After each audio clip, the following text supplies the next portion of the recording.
There is a guy at the dealership right now. The salesman is pushing a 72-month financing plan on a brand new truck. It's only $700 a month. The guy politely declines, walks out to the lot, and hands over a cashier's check for an 8-year-old vehicle with 80,000 miles on it. His friends think he's crazy. His co-workers, who all drive 2024 models with bank liens attached to them, quietly assume he just can't afford it. They're wrong. He can afford the new one. He just refuses to owe another human being, or a bank, a single cent. If you are this person, or if you live with someone who operates like this, you already know the weird looks you get when you say you don't have a car payment. Society has normalized living in a state of permanent, low-grade financial hemorrhage. We've been convinced that a monthly payment is just the cost of existing. But there is a rare subset of people who look at debt, even good debt, and feel a visceral, almost physical repulsion. They don't see a shiny new asset. They see a 5-year prison sentence attached to a depreciating piece of metal. And the deeper you look into the psychology of people who flat out refuse to finance anything, the more you realize this isn't just about money or being frugal. It's about a desperate, uncompromising need for sovereignty. And it's driven by a psychological mechanism that the modern credit-based economy absolutely despises. Look around you right now. The smartphone you are watching this on, the car parked in your driveway, maybe even the roof over your head. Society calls you the owner of these things. You have the keys, you have the passwords, and you are the one responsible for the maintenance. But there is a very simple, very ruthless test to find out if you actually own something. Stop paying for it. Just stop sending that monthly transfer to the bank and see exactly how long your ownership actually lasts. Within a few months, the towing company shows up for your car. The bank initiates foreclosure on your home. The service provider bricks your phone. People who refuse to finance anything understand this reality on a cellular level. They look at the modern credit economy, and they do not see convenience or purchasing power. They see a system meticulously designed to redefine the word ownership into something that looks an awful lot like permanent renting. Think about the psychological shift that has been quietly engineered over the last few decades. We used to buy things. Now we subscribe to them. We subscribe to our phones, to our vehicles, to our furniture, and to our software. The entire economic machine is optimized for one singular outcome: extracting a monthly payment from your bank account until the day you die.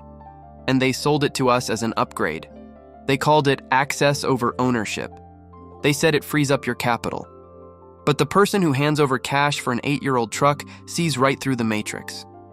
They realize that when you finance your life, you are not buying assets. You are purchasing the temporary illusion of success, and you are paying for it with your future labor. You are essentially signing a legally binding contract that says, I promise to wake up and work for you for the next 72 months because I wanted this leather interior today. This realization is exactly what separates the non-financier from the rest of the world. The guy with the paid-off, slightly rusted car isn't looking at your brand new financed vehicle with envy. He is looking at it with a quiet sense of pity. Because he knows that the moment you lose your job, or the moment the economy takes a sudden hit, that shiny piece of metal in your driveway immediately transforms from a status symbol into a ticking time bomb. For the person who strictly refuses debt, the only true definition of ownership is absolute, untouchable possession. If a bank has its name on the title, it is not yours. It is theirs. And you are just paying them a premium for the privilege of storing it in your garage. That realization, once it finally clicks in your mind, completely changes how you interact with the world forever. Let's talk about where this comes from. Because nobody is born with a visceral fear of compound interest. A child doesn't look at a credit card and see a trap. They just see a magic piece of plastic. But the person who violently rejects financing didn't just wake up one day and decide to be difficult. They were programmed. And usually, they were programmed by trauma. Psychologists call this generational financial trauma, but you don't need an academic degree to understand it. You just need to look at what happened in their house when they were growing up. Maybe they were raised by the children of the Great Depression, inheriting a worldview from people who kept cash buried in coffee cans. People who taught them a very simple, unbreakable rule.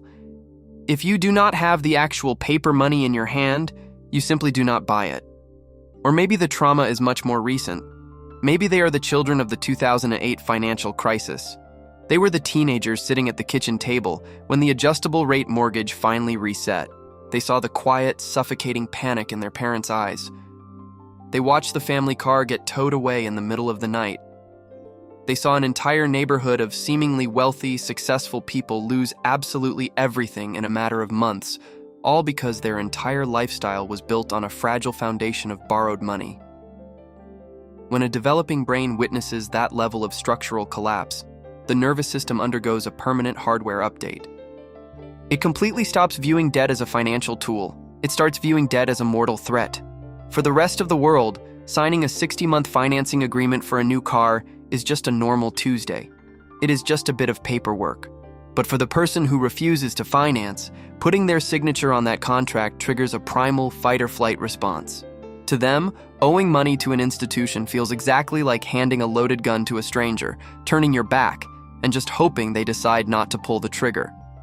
They understand a brutal truth that the modern economy tries desperately to hide. As long as you have a monthly payment, your peace of mind is entirely dependent on the mercy of a corporate entity and the stability of the global market. If the economy crashes, the bank does not care if you are a good person. They do not care how hard you work. They just want their asset back.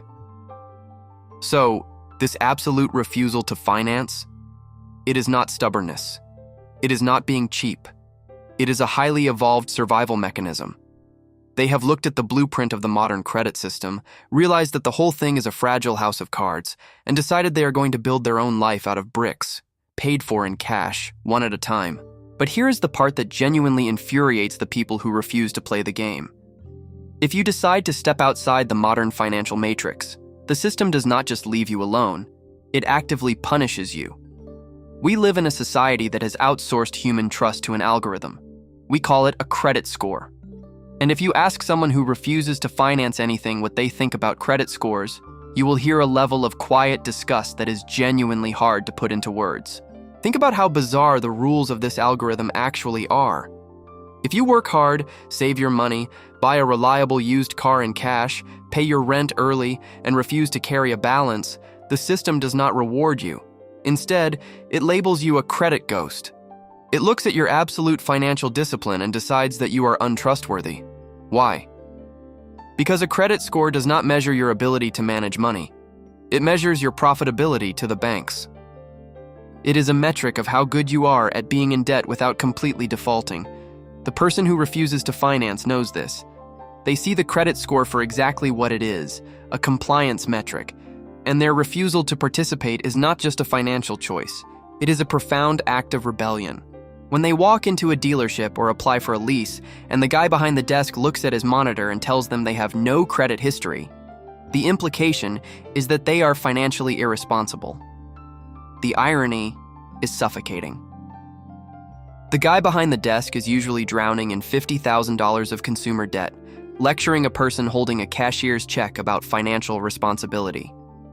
This is the algorithm's absolute nightmare. A citizen who cannot be leveraged. A consumer who cannot be squeezed for monthly interest. The entire financial ecosystem is built on the assumption that eventually everyone gets tired, gives in, and signs the paper. So when someone stands their ground month after month, year after year, refusing to borrow a single dime, they become an anomaly that the system literally does not know how to process. It is exhausting to live like this. It means jumping through ridiculous extra hoops just to rent an apartment. It means paying higher premiums on certain insurances. It means constantly having to prove your worth to a society that measures human reliability in borrowed dollars. But for these individuals, the friction is worth it. They would rather fight the bureaucracy of the entire financial sector than surrender 1 ounce of their autonomy to a bank. Let's look at the actual math happening inside their heads. And I am not talking about the financial math like interest rates or depreciation curves. I am talking about the psychological math. The modern consumer economy runs on a very specific, highly addictive chemical, dopamine. When you sit in the dealership and sign the papers for a brand new 72-month financed vehicle, you get a massive immediate spike of dopamine. You get the flawless paint job, the new car smell, the glowing digital dashboard, and the momentary fleeting envy of your neighbors when you pull into the driveway. But here is the brutal catch that the system relies on. Dopamine always fades. Usually, the high wears off within the first 90 days. And what you are left with, once the excitement is gone, is a 5-year commitment to pay for a feeling that has already evaporated. You are essentially renting dopamine with compound interest. The person who refuses to finance anything operates on a completely different neurochemical system. They are not chasing the quick, cheap high of dopamine. They are optimizing their entire life for serotonin. They are optimizing for a deep, unshakable, long-term peace of mind. To them, the social status of driving a 2024 model is absolutely meaningless compared to the crushing psychological weight of owing a bank their hard-earned money. When these individuals evaluate a major purchase, they do not just look at the dollar amount on the price tag. They calculate the true cost in a currency that the rest of the world has completely forgotten how to value. Hours of life. If a new truck costs $60,000 and they make $30 an hour, they do not just see an $800 monthly payment. They see 2,000 hours of their finite, irreplaceable life handed over to a financial institution just to impress strangers in traffic. This is the psychological mathematics of the non-financier. They realize that debt is essentially a time machine that steals from your future to fund your present. When you sign a financing agreement, you are literally pledging your future stress, your future time away from your family, and your future physical energy, all to acquire a depreciating liability today. So when they consciously choose to drive the 8-year-old car or live in the modest, paid-off house, they do not view it as a sacrifice. It is a highly calculated trade. They are happily trading the temporary validation of society for the permanent sovereignty of their own time. They look at the guy flexing the financed luxury car, and they do not see success. They see a hostage who proudly bought his own handcuffs. Because at the end of the day, true wealth is not measured by the shiny things you display in your driveway. It is measured by the amount of your own life that actually belongs to you. Let's talk about the ultimate flex. Because in the modern world, we have been completely conditioned to believe that a flex must be something visible. It is the luxury watch, the massive modern house, or the brand new 72-month financed truck parked aggressively in the driveway. But the person who strictly refuses debt knows something that the rest of society only figures out when it is entirely too late. The true ultimate flex is not what you own. It is what you do not owe. Picture the scenario. It is a random Tuesday morning. The news hits. Inflation is skyrocketing, interest rates are climbing, and massive corporate layoffs are suddenly sweeping through your industry. Panic starts to spread through the office like a silent virus. You look around, and you can see the subtle, terrifying change in your coworkers' eyes. The guy who was just bragging about his new luxury SUV is suddenly staring at his screen, calculating exactly how many paychecks he can miss before the bank sends the repo man. The colleague with the massive mortgage is quietly terrified that a sudden termination will cost them their entire life. They are trapped. They cannot speak up in meetings, they cannot take career risks, and they cannot afford a single month of chaos. But then, look at the person who refused to play the game, the one driving the 8-year-old car, the one living in a modest house they actually own outright. When the economic crisis hits, they feel absolutely nothing. Their heart rate does not spike, their sleep does not suffer. While everyone else is suffocating under the immense pressure of their monthly minimum payments, this person is sipping their morning coffee, entirely unbothered. That is the exact moment the psychological math finally makes sense to everyone else. The non-financier did not just buy an old car, they bought invulnerability. When you have zero debt, you are no longer a hostage to the economic machine. Your boss does not own you. The bank does not own you. The algorithm cannot squeeze you. You can walk away from a toxic job tomorrow, and your family's survival is not immediately threatened. You can weather a brutal economic storm without losing your mind. In a society where everyone is leveraged to the absolute limit, the most rebellious, powerful thing you can possibly do is refuse to be an asset on a bank's balance sheet. The real wealth is not the shiny metal in your driveway. It is the quiet, unbreakable silence of absolute sovereignty, and that is a level of peace that no amount of credit will ever be able to buy. If you made it this far into the psychology of all this, you are exactly the kind of person this channel is built for. Subscribe right now so you don't miss the next deep dive, and drop the word sovereignty down in the comments so I know exactly who watched until the end.